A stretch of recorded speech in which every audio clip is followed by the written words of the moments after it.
Hello everyone, welcome back to my YouTube channel Ragini online classes. आज हम पढ़ने वाले हैं क्लास 8th की एनसीईआरटी का चैप्टर नंबर 8, जिसका नाम है महिलाएं, जाति एवं सुधार। ठीक है, तो इसके अंतर्गत हम क्या क्या पढ़ेंगे। परिवर्तन की दशा में बढ़ते कदम, कौन कौन से परिवर्तन हुए हैं, जैसे कि विधवा जीवन में कौन कौन से हुए हैं, बालिका शिक्षा, महिला शिक्षा और महिलाओं का इतिहास। इसके बाद में गैर ब्राह्मण आंदोलन क्या था, इसके बारे में पढ़ेंगे। जाति और सुधारक के बारे में पढ़ेंगे। संस्थाएं क्या हैं, जैसे कि ब्रह्म समाज, आर्य समाज, यंग वंग आंदोलन। ठीक है, इन सब के बारे में हम पढ़ेंगे। समानता और न्याय क्या होता है, इसके बारे में पढ़ेंगे। तो स्टार्ट करते हैं। ठीक है, अगर आपने अभी तक इस चैनल को सब्सक्राइब नहीं किया है तो उसको जल्दी से सब्सक्राइब कर लीजिए। ठीक है, तो सबसे पहले देखते हैं गुलामगिरी। गुलामगिरी क्या है, तो गुलामगिरी जो है एक पुस्तक है। क्या है, पुस्तक, जिसको लिखा था ज्योतिराव फुले ने। किसने लिखा था, ज्योतिराव फुले, जो सावित्रीबाई फुले के क्या थे, पति थे। ठीक है, ये भी एक समाज सुधारक थे। तो इस पुस्तक का नाम बार बार पूछा जाता है, जिसका नाम है गुलामगिरी, जिसके लेखक हैं ज्योतिराव फुले। ठीक है, इसके बाद इधर देखते हैं, यहाँ आता है राज सुंदरी देवी। एक महिला है जिनका नाम है राज सुंदरी देवी। इन्होंने क्या किया था, रात में दिए की लौ में चोरी छिपे लिखना पढ़ना सीखा था। इन्होंने क्या किया था, इनके टाइम पे जो लाइट होती थी वो रात को चली जाती थी, तो इन्होंने दिए से अपनी पढ़ाई लिखाई को पूरा किया है। तो ये हमारे लिए एक बहुत अच्छा प्रेरणादायक उदाहरण है। ठीक है, जिससे हमें क्या मिलती है, प्रेरणा मिलती है। समाज में ऐसे वर्ग थे जिनकी स्थिति कमज़ोर थी। तो पहले के टाइम पे समाज में क्या थे, ऐसे कई सारे समुदाय थे, ऐसे वर्ग थे जिनकी जो स्थिति थी वो बहुत कमज़ोर थी, जिनमें महिलाएं और जाति, ये दो तो प्रमुख थी। ठीक है, क्योंकि उस टाइम पे महिलाओं की जो स्थिति थी बहुत ख़राब थी। जैसे बाल विवाह, उनका छोटी उम्र में विवाह कर दिया जाता था। बहुपत्नी प्रथा, एक ही व्यक्ति की कई सारी पत्नियां होती थी। सती प्रथा, जब उसका पति मर जाता था तो उसके साथ उसको भी जला दिया जाता था। विधवा विवाह, इस तरीके से थी। ठीक है, जातियों में क्या था, समाज जाति में बटा हुआ था। किस में बटा हुआ था, जाति में। जैसे कि निम्न जाति और उच्च जाति। तो जो अछूत होते थे, जिनको छूना अछूत माना जाता था, जैसे कि निम्न वर्ग के लोग होते थे, उनको मंदिरों में प्रवेश नहीं दिया जाता था और सार्वजनिक स्थान का प्रयोग नहीं होता था। यानी कि जो सरकारी स्थान होते थे वहाँ पर भी उनको नहीं जाने दिया जाता था। मंदिरों के जलाशयों का भी प्रयोग नहीं कर सकते। मंदिरों में जो पानी की टंकियाँ होती थी, पानी की जो जगह होती थी, उनको वो छू नहीं सकते थे। ठीक है, उनका वो प्रयोग नहीं कर सकते थे। कौन, जो अछूत लोग होते थे, जो निम्न वर्ग के होते थे। ठीक है,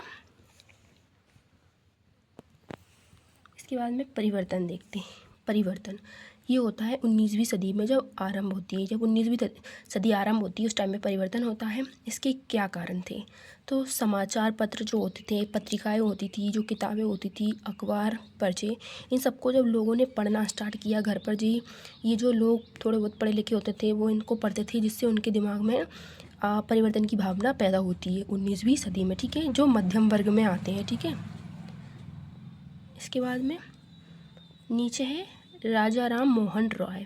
ये एक महान व्यक्ति थे, राजा राम मोहन राय। ये एक प्रसिद्ध समाज सुधारक थे। ठीक है, तो भारतीय समाज सुधारक थे और इनको भारतीय अग्रदूत भी कहा जाता है। ठीक है, इनका जो समय था वो था 1772 से लेकर 1833 तक। ठीक है, कलकत्ता में इन्होंने ब्रह्म समाज की स्थापना की थी।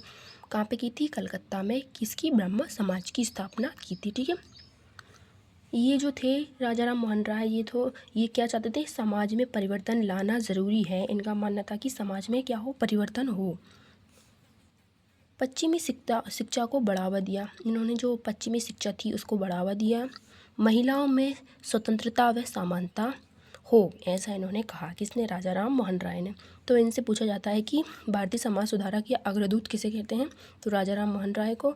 इनका समय था 1772 1783 और इन्होंने किसकी स्थापना की थी, ब्रह्म समाज की। कहाँ पे, कलकत्ता में। ठीक है, इन्होंने महिलाओं के लिए विशेष कार्य किए हैं। ठीक है, तो ये इनसे पूछे जाते हैं क्वेश्चन। इधर की साइड आता है, एक महिला थी ताराबाई सिद्धे, जिनका नाम था ताराबाई सिद्धे। इनकी पुस्तक थी जिसका नाम है स्त्री पुरुष तुलना, इन्होंने लिखी है। ये पुरुष व महिलाओं के बीच पनपी सामाजिक फ़र्क की आलोचना की है।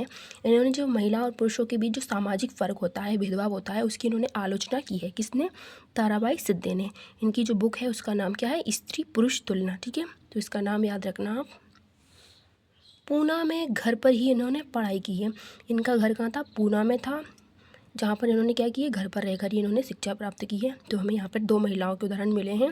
पहला एक है ताराबाई सिद्धि और एक इधर है राज सुंदरी देवी। ठीक है, इन दोनों से ही हमें काफ़ी सारी प्रेरणा मिलती है। ठीक है, इसके बाद में आते हैं संस्कृत की महान विद्वान। संस्कृत की महान विद्वान कौन है? तो एक महिला है पंडित रमाबाई। ठीक है, पंडित रमाबाई। इनके बारे में क्या है? तो ऊंची जातियों की हिंदू महिलाओं की दुर्दशा पर किताब लिखी है।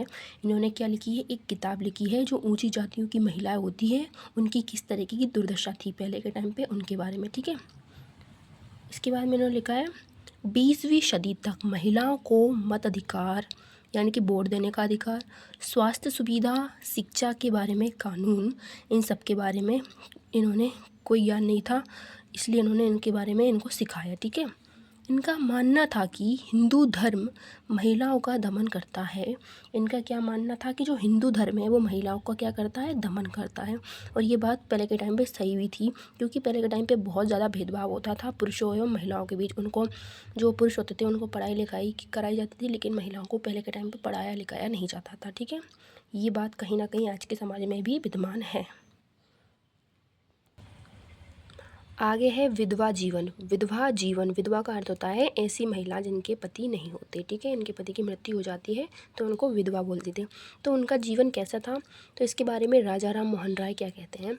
तो इन्होंने क्या किया है विधवाओं के लिए? ये एक महिलाओं के लिए समाज सुधारक थे, इन्होंने बहुत कुछ किया है। तो ये सबसे पहले तो उन्होंने क्या किया है? विधवाओं का जीवन कष्ट से भरा है। इन्होंने कहा है कि जो विधवा लोग होती हैं, विधवा महिलाएं होती हैं, उनका जीवन जो है कष्टों से भरा हुआ है। सती प्रथा का विरोध किया है, क्योंकि जो विधवा हो जाती थी तो उनको उनके पति जब उनके पति की मृत्यु हो जाती थी तो उनको उन्हीं के साथ लेटा कर जला दिया जाता था। तो इस प्रथा का उन्होंने क्या किया है? विरोध किया है। ठीक है, और इसी को सती प्रथा बोलते हैं। और विधवा पुनर्विवाह शुरू किया है। विधवा पुनर्विवाह यानी उनका दोबारा से विवाह करना शुरू किया। 1829 में सती प्रथा अधिनियम आता है। कब होता है? 1829 में सती प्रथा पर जो एक अधिनियम आता है इसको लागू किया है। ये लॉर्ड विलियम बेंटिंग गवर्नर ने लागू किया था। उस टाइम पे जो लॉर्ड विलियम बेंटिंग थे वो कौन थे? गवर्नर थे। ठीक है, तो उन्होंने इसको लागू किया था 1829 में। यहाँ से बहुत क्वेश्चन पूछते हैं कि सती प्रथा पर किसने रोक लगाई थी और 1829 में विधवा पुनर्विवाह किसने लागू किया था? तो ये किया था लॉर्ड विलियम बेंटिंग ने। ठीक है, तो इनको फ़ारसी, संस्कृत, अंग्रेजी, बांग्ला भाषा का ज्ञान था। ठीक है, किनको? राजा राम मोहन राय को। इनको किस किस का ज्ञान था? इनको फ़ारसी भाषा का, संस्कृत, अंग्रेजी और जी बंगाली भी बोल लेते थे। ठीक है, राजा राम मोहन राय। इसके बाद में ईश्वर चंद्र विद्यासागर, इनके बारे में क्या है? इन्होंने कहा है विधवा विवाह। इन्होंने प्राचीन ग्रंथों का सहारा लिया है, पुराने टाइम के जो ग्रंथ थे उनको पढ़ा है। 1856 में विधवा विवाह को मान्यता दिलाई है। ठीक है, तो ये क्वेश्चन पूछा जाता है कि ईश्वर चंद्र विद्यासागर ने क्या किया है? तो 1856 में ये विधवा पुनर्विवाह का इन्होंने मान्यता दिलाई है। ठीक है, इसके बाद में मद्रास के वीरेशलिंगम पंतुलु, इन्होंने क्या किया है? मद्रास के जो वीरेशलिंगम पतुलु है, इन्होंने क्या किया है? इसका नाम है पंतुलु। इन्होंने क्या किया है? विधवा पुनर्विवाह का समर्थन किया है कि विधवाओं का पुनर्विवाह किया जाए। इस तरीके की इन्होंने क्या किया? बातें कही थी और इनका समर्थन किया था। ठीक है, तो ये उस टाइम के क्या थे? ये महिलाओं के लिए समाज सुधारक थे। महिलाओं के प्रति इन्होंने क्या किया? काफ़ी सारे योगदान दिए हैं उनकी स्थिति को सुधारने में। ठीक है, इसके बाद में आर्य समाज आता है। आर्य समाज की स्थापना किसने की थी? तो स्वामी दयानंद सरस्वती ने की थी। ठीक है, इन्होंने विधवा विवाह को समर्थन दिया। 1829 में बाल विवाह निषेध अधिनियम आया है। तो आर्य समाज की स्थापना किसने की थी? स्वामी दयानंद सरस्वती ने। ये क्वेश्चन आता है 1829 में बाल विवाह निषेध अधिनियम भी यही लेके आए थे। ठीक है, बालिका शिक्षा। विद्यासागर ने बम्बई में बालिका शिक्षा के लिए स्कूल खोले। किसने? विद्यासागर ने। ठीक है, कहाँ पे खोले? बम्बई में बालिका शिक्षा के लिए स्कूल खोले। आर्य समाज के द्वारा पंजाब में स्कूल खोले गए, महाराष्ट्र में ज्योतिराव फुले ने खोले और कलकत्ता, पटना में मुस्लिम लड़कियों के लिए स्कूल खोले गए। ठीक है, यहाँ पे आता है समानता व न्याय की मांग। समानता और न्याय की मांग में 19वीं सदी के भीतर गैर ब्राह्मण जाति के लोग जातीय भेदभाव के खिलाफ आवाज़ उठाने लगे। ऐसे व्यक्ति जो ब्राह्मण नहीं थे वो किससे, उन्हें लगता था कि हमारे साथ जातीय भेदभाव हो रहा है, तो इसके खिलाफ उन्होंने क्या की, आवाज़ें उठाने लगे। मध्य भारत में सतनामी आंदोलन की शुरुआत हुई। कहाँ पे, मध्य भारत में होती है, जिसका नाम था सतनामी आंदोलन, और इसको किसने किया था, घासीदास ने इसकी स्टार्ट की थी। अब जो घासीदास कौन थे, तो चमड़े का काम करने वालों को संगठित किया, उनकी सामाजिक स्थिति में सुधार के लिए आंदोलन किया। तो जो व्यक्ति चमड़े का काम करते थे, जिनकी जाति जो थी नीची समझी जाती थी, उनको उन्होंने किया, इकट्ठा किया, किसने, घासीदास ने, और ये एक आंदोलन किया जिसका नाम था सतनामी आंदोलन। ठीक है, ये सतनामी आंदोलन। इसके बाद में नीचे है एझावा। एझावा जाति के श्री नारायण, एझावा कौन थे, एक जाति थी जिसके एक व्यक्ति थे श्री नारायण गुरु ने अपने लोगों के बीच एकता स्थापित की। एझावा क्या होती है, तो सारी मानवता जाति एक ही है, एक धर्म एक ईश्वर। ठीक है, इन्होंने कहा था।